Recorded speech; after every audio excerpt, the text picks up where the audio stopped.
Once in a while, I'll set the camera up inside the truck while I'm driving. Sometimes I hit record and talk about some of the things on my mind, and sometimes I'll talk about something random, maybe an idea that I want to work into a video later on.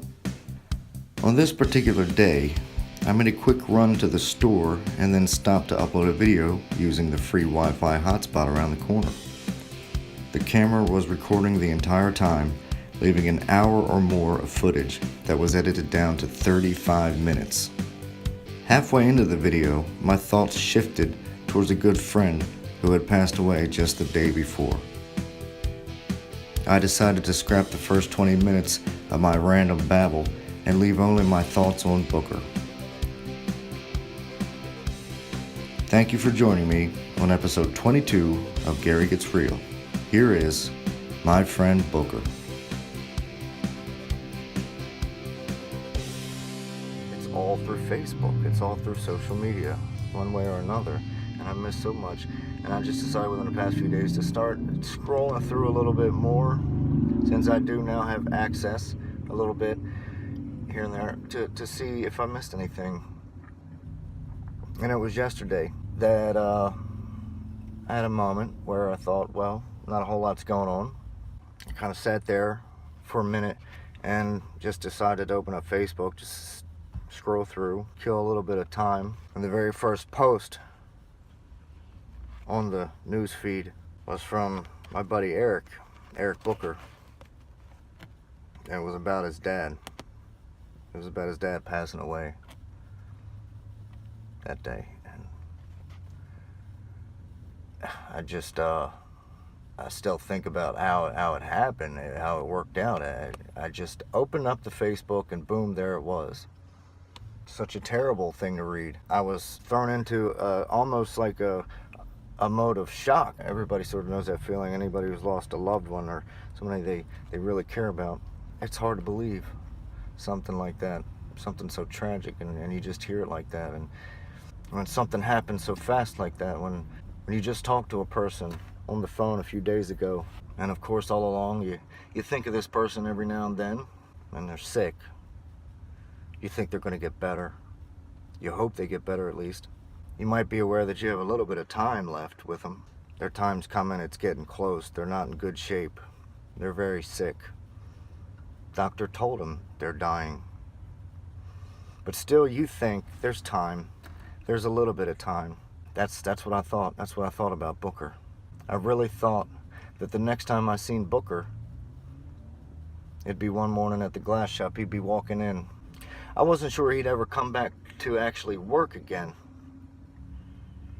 But I thought maybe he'd come by to, let the guys know what was up with him, because he's been working there the past few months after his recovery from his transplant, and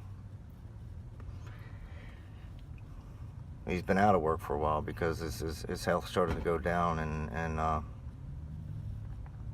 he told me the last time he was at work, he told me about the doctor had told him that the cancer had come back, and it was a small spot, and he was going to find out what could be done about that. I went through 10 years of watching my dad fight cancer, and he always seemed to pull through. He always seemed to pull through even in the darkest times. Up until the very end with my dad. It was really obvious with my dad in the end that he wasn't going to last much longer. It was a long fight, and he was ready. With Booker, when I look at Booker looked young. He didn't look like a man who was ready to leave this earth. He looked like he still had some things to do. If not anything important, just time to spend with family.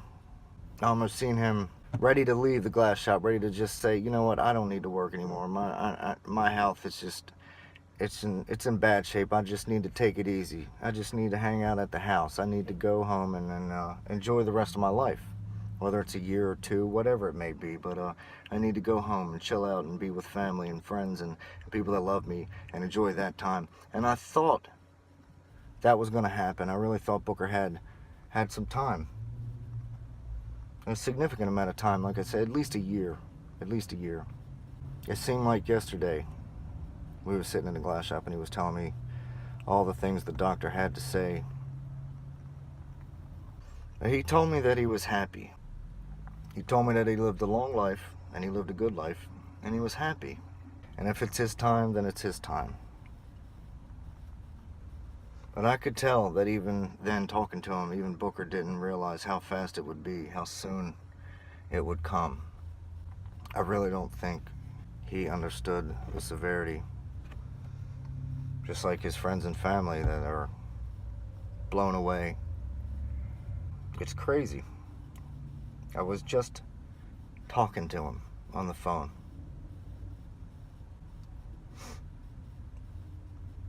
He was at the hospital. I think it was last Friday, because I remember that night telling my wife that I should have asked him if he was up for visitors. Maybe I should go see him. Maybe I should go see old Booker in the hospital. Maybe he could use some company. I don't typically do things like that. I like to give people their space, and I don't want to feel intrusive and things like that. But there was just something about talking to Booker that day that made me want to go see him. Booker, I knew him for years, many years, and he became a close friend. His son Eric played in Blackball in the band, and the band, we had a lot of close friends and we had a lot of family. And the way we handled things back then was if you were associated with Blackball, if you were a friend of ours, you were family. And there was a good select few that were even closer than that. Somebody we knew we could count on, somebody we knew would always be there. Somebody who just really gave you that sense and that feeling of family. Booker was one of them. He was there. He was at a lot of shows. He was always yelling my name. I don't know why. You could hear him from the audience. Doesn't matter how loud the place got, you could always hear Booker. Eric used to make the joke. He's my dad. He comes to see us play. He's my dad, and he calls your name. It was funny. I always said he was my biggest fan. Probably was. I'm gonna miss that guy, I really am. And I'm happy that recently he did come back to work for the glass shop. Even just that short little bit of time. We reconnected in a strange way. The bond that we had before was just automatically reconnected. Just within a matter of seeing each other again after so many years. Because there was a big period in time from when the band days were finished and up to this point where I started back at the glass shop. There's a big significant amount of time there. Years have gone by that I haven't seen Booker. And I remember being at work one day and the boss talking about maybe bringing Booker back to make the units, make the insulated units in the shop. I said, wait, Booker? Really? The Booker? Yep, the Booker. So they talked about that for a little while, and then next thing I know, here comes the Booker walking into the shop. And we greeted each other with a hug. It was like old times. It was like none of that time ever happened. We reconnected like there was no time in between at all. Each and every day, we'd take break together. We'd talk, make jokes, laugh. Work was really actually fun working alongside with Booker. It didn't feel like work, I'll tell you that much. Still really hard for me to believe that he's gone.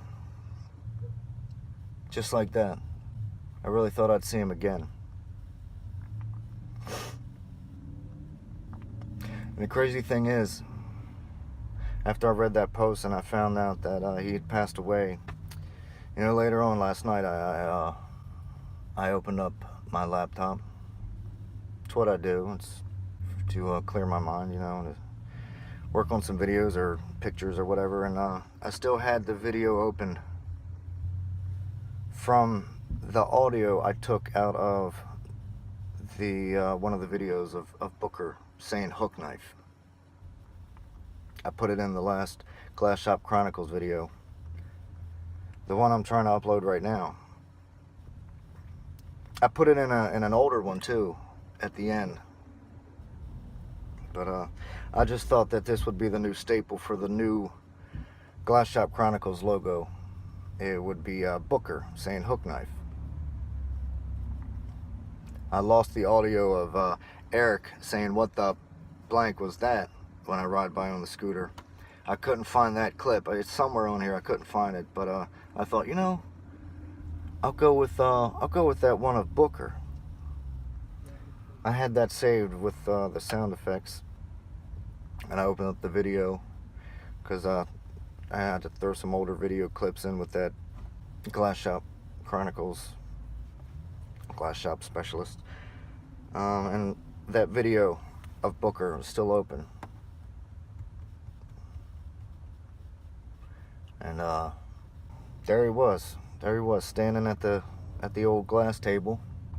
In the first video, we had an incident with some broken 3/8 plate glass. We had to move around, and there was a broken piece that was in danger of falling, a giant sliver of glass. It was a sort of life-threatening, whatever, you know, big sharp glass. Could have been decapitated and could have lost an arm, whatever. But that's what we do. Anyway, I wanted to film it just in case the glass did fall and break, and I wanted to catch all that on film, but nothing did happen. What I was able to catch was put on that old, I think it's, what is it, Devastation at the Glass Shop. And there's no falling glass footage, there's just glass that had falling footage. Really irritating still to this day that I missed that. But anyway, that video opens up with me trying to set the camera up on the table, and Booker standing there at the table leaning against it, looking back to, you know, see what I was doing. Immediately he made the joke, oh, one of us is going to make hook knife. Hey! Oh.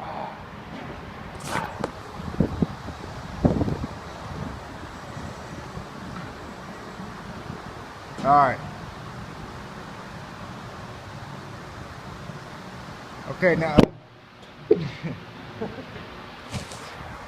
Son of a! One of us going to make hook knife. I took that audio and clipped out hook knife, and it's the part of the Glass Shop Chronicles intro now. And I think from here on out, it always will be.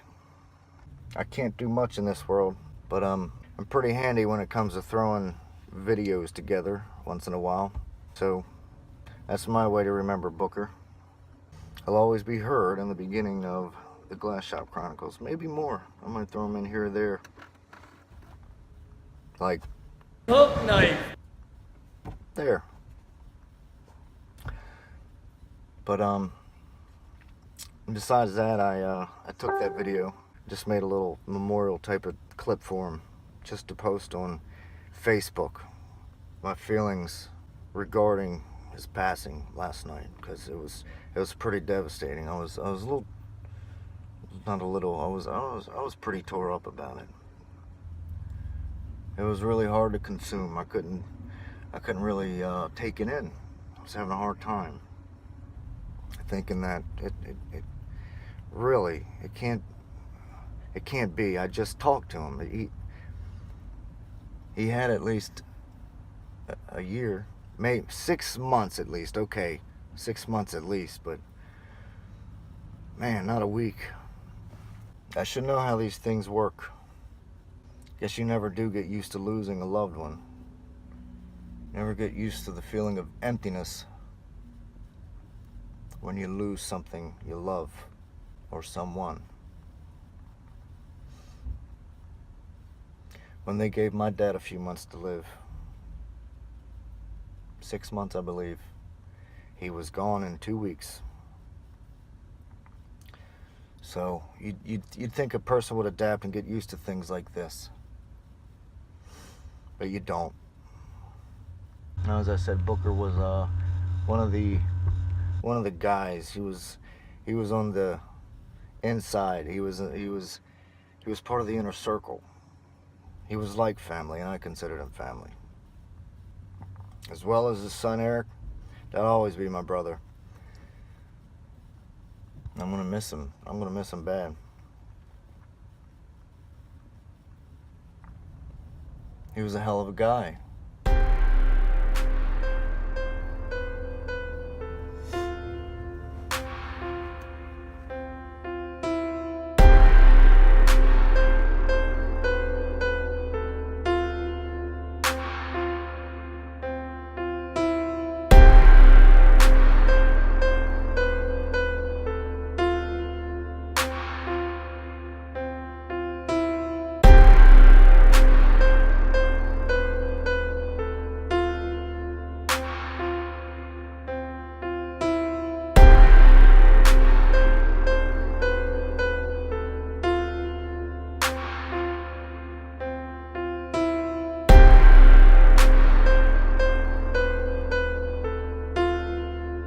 Hook knife.